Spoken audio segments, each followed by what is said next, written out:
El Festival de la Blasfemia. Capítulo 9. Nada comparables a los de Satanás y su corte. Petelefte era un amasijo tétrico de túnicas superpuestas, como un monje completamente cubierto, cuyo rostro extraño permanecía inexpugnable bajo sedas y sombras. Entre humanos, él era la abominación que espera tras niveles encima de la peor pesadilla, pero ahí su equivalente, juzgaría un entendido, debía ser más o menos la de una especie de dictadorcito de baja estatura y aspecto ridículo, pero con un historial más o menos respetable. Sus cómplices lo rodeaban como si fuera el centro de una constelación, algunos varias docenas de metros más allá, otros unas cuantas veintenas más abajo. Las presencias desfiguradas, enormes y aplastadas en sus tronos, se revolvían temblorosamente, expectantes y acongojados, sintiendo esa cosa horrible que no había experimentado en océanos de tiempo, ansiedad y miedo. De vez en cuando se miraban las caras, al menos los que no eran tan rechonchos como para mover aquella masa inexpugnable y sin cuello que tenían por cabeza. Petelefte se cubría la boca con los dedos, mirándolos con ojitos ansiosos que parecían exigir que no lo miraran a él de vuelta. Hipersensible y paranoide a no caer en la menor actitud sospechosa. En el escenario tenía lugar una fastuosa danza, con saltos, técnicas y movimientos imposibles, aros de fuego volando por el aire y malabares espectaculares que dejarían en vergüenza cualquier espectáculo terrestre. La orquesta enardecida tocaba una composición más grande que la vida, y aún desde los nimbos colosos de color plomo, aquel cielo arremolinado y magenta, las saetas de luz de los reflectores atravesaban el cielo, celebrando artísticamente una obra que versaba sobre la victoria del infierno sobre el cielo. Melchor estaba sentado en el piso con la espalda apoyada a una pared. Parecía un borracho derrotado. Sobre su cara asustada brillaban estallido tras estallido los colores de los fuegos artificiales que explotaban en el cielo. Hacía caso omiso al estruendoso aplauso que venía del teatro, quizá porque no lo escuchaba, porque estaba más allá de ello. Su mente era la línea fría e inmóvil con la que un electrocardiograma representa el pulso de un muerto. Visto desde unos cuantos pasos, cualquiera habría dicho que ya no era un hombre, sino un zombi, uno muerto sometido largamente a los malditos desquicios e inseguridades de la vida, cuyo rostro no es más que una inmisericordia parodia tallada en piedra blanca, viendo siempre al vacío con una frente que reflejaba más que 1000 desgracias.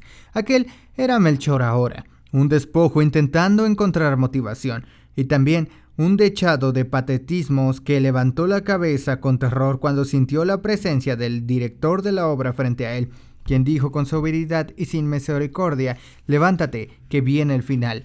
Ya va a ser tu turno». Capítulo 12. Los actores que habían conseguido pronunciar las partes del ritual astutamente escondidas dentro de sus diálogos se hallaban eufóricos.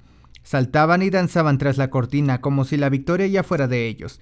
El director de la obra lloraba y sudaba al mismo tiempo, ambas cosas producto de la adrenalina y la emoción. Extrañamente, todos eran lo suficientemente listos para saber que su situación no mejoraría en lo absoluto cuando el nuevo régimen se apoderara del infierno. De hecho, peor aún, sus futuros eran inciertos, y eso bien podría significar que las cosas serían mucho peores, pero quizá eso no le importaba nada en aquel momento de euforia. Las criaturas del Averno eran tan mezquitas e irrelevantes como los hombres. Para Melchor, sin embargo, el tiempo pasaba en cámara lenta. En ese sinsentido del ridículo propio de los seres humanos, asoció su marcha hacia el escenario con la caminata en cámara lenta de los héroes, pues la alegría de los demonios lo contagió, y tan solo ese poquito de luz fue suficiente para encender la mecha. ¿Cómo se me ha olvidado mi palacio en la cima de un pico y en una isla en medio del mar?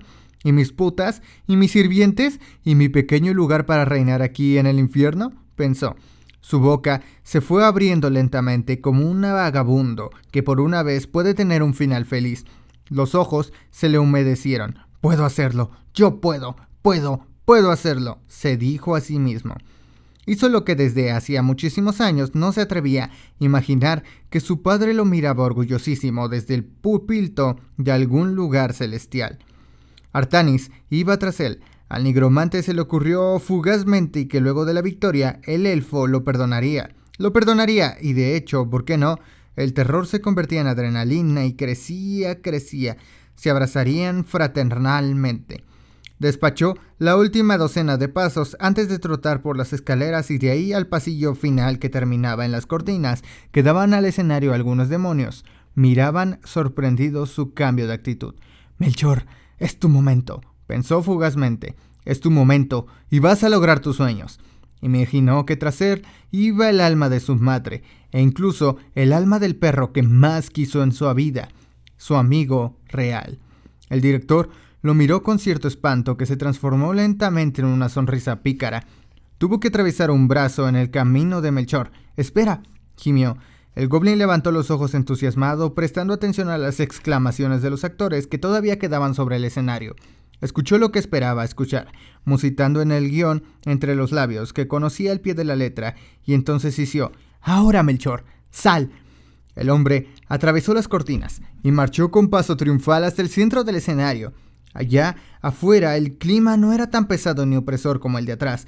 La brisa helada bendijo su frente sudorosa y nada en el universo pudo prepararlo para la visión abismal de miles sobre miles de espectadores viéndolo desde gradas infinitas.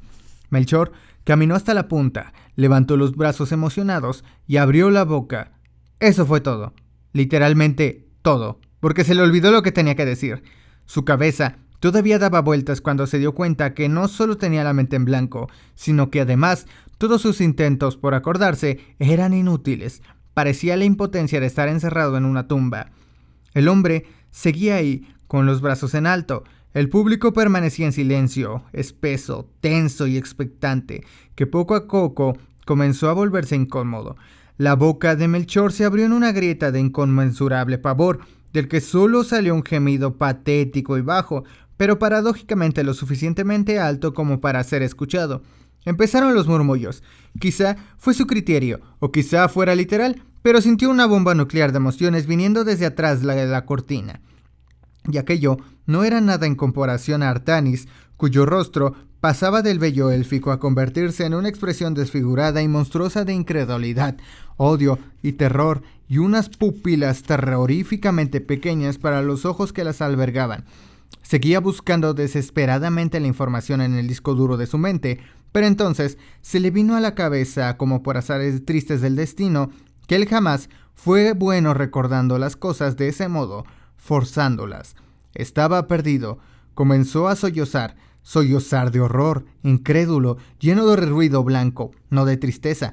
A la hora de la verdad, Melchor no era lo suficientemente profundo ni romántico para dejarse someter a cualquier otra cosa más que un grito interno de terror absoluto. Y sin quererlo, porque no había otra, por su mente comenzaron a pasar un montón de frases rápidas y sin sentido de su vida, de sus sueños y su infancia. Una de ellas fue: «Ojalá estuviera en el cielo, aun si tuviera que ser para siempre». Y después: «Claro, eso sería una pendejada». Los segundos transcurrían. Artanis susurró, sisió, gimió y lloró al mismo tiempo. Melchor Petelefte, por su lado, ponía una cara que no podría ser descrita adecuadamente en ninguna lengua, y que por lo tanto era mejor dejar en un parecido a la expresión que ponía el monstruo de Malvavisco en Los cazafantasmas, unos segundos antes de que el portal le explotara en la cara. Shorrak, el simpático pero abominable ser grumoso y húmedo, se cuajó. Erasmo, el obeso y calvo maestro de Melchor, sentado allá desde un puesto no muy privilegiado, se frotó la cara con mortificación, meneando la cabeza lentamente. Y todo eso fue poco después de que Melchor comenzara lentamente, ante un silencio gigantesco que todavía persistía, a llorar. Los murmullos incómodos comenzaron entre la audiencia otra vez. Algunos demonios giraron la cabeza disimuladamente y otros se taparon los ojos. Hubo quienes no aguantaron más y se pusieron de pie retirándose silenciosamente con la cabeza y la cornamenta bajas. Algunos eran inquisidores cósmicos desde mucho antes que naciera el primer hombre. Pero no, eso no. Desde muchos de los caseríos, palacios, castillos y metrópolis del infierno, lores, almas condenadas y entes cósmicos miraban la escena desde sus televisores. Una de las cámaras hizo un close-up mostrando que, para poner la cereza sobre el pastel, Melchor estaba empezando a hacerse pipí. En ese momento, fueron rápidamente a corte y pusieron barras de colores. Antes de eso, sin embargo, un demonio tuvo la consideración de apagarle el televisor desde donde el padre de Melchor veía la obra. Con su flácido cuerpo empotrado en un instrumento de inexpresable tortura, el anciano hizo un gesto de disgusto. Siempre fue un pendejo. Mientras tanto, en el anfiteatro el público estaba en un predicamento. Los murmullos empezaban a hacerse más audibles y ya estaban rompiendo el inquisidor silencio. Se parecía de hecho al ruido que hace la gente luego de ver una obra saliendo ordenadamente del teatro. Todos al unísono esperaban que tal vez eso fuera desplazando con la mayor dignidad posible el final. ¡Ah, sí!, exclamó Melchor. ¡Ya lo he recordado! Varias miles de cabezas giraron de vuelta al escenario, pero entonces, enloquecido dentro de sí mismo, el nigromante volvió a dudar y a bajar la cabeza con una semisonrisa demencial y estúpida, y los dedos cerca de los labios, sintiéndose cada vez más cerca de la frase, y quizá lo hubiera logrado eventualmente, de no ser porque Artanis, el elfo oscuro, enloqueció total, absoluta e irremediablemente. Belae Akbail Maken Paten Exmul Mukil chilló a todo pulmón. La pronunciación fue excelente, los tonos ideales, la exclamación simplemente inmejorable. Habría sido perfecto, habría puesto el fin a la obra, habría puesto fin al reinado de Satanás, le habría cerrado con broche de oro absolutamente todo, de no ser porque simplemente era Melchor quien tenía que decirlo, no él. La audiencia había escuchado al elfo perfectamente, y la audiencia también había entendido de paso qué significaban aquellas palabras. Primero vinieron las aterradoras exclamaciones de sorpresa, después el grito de miles poniéndose de pie intempestivamente. Belae akbil mak paten ex mak mukil bek akbil mak paten ex mukil, repetía demencialmente llorando, escupiendo la cara del nigromante, quien lo miraba sorprendido. Y ya era demasiado tarde. Melchor enmudeció, pero esta vez no porque su memoria lo traicionara, sino por un poder superior que le quitó automáticamente el habla.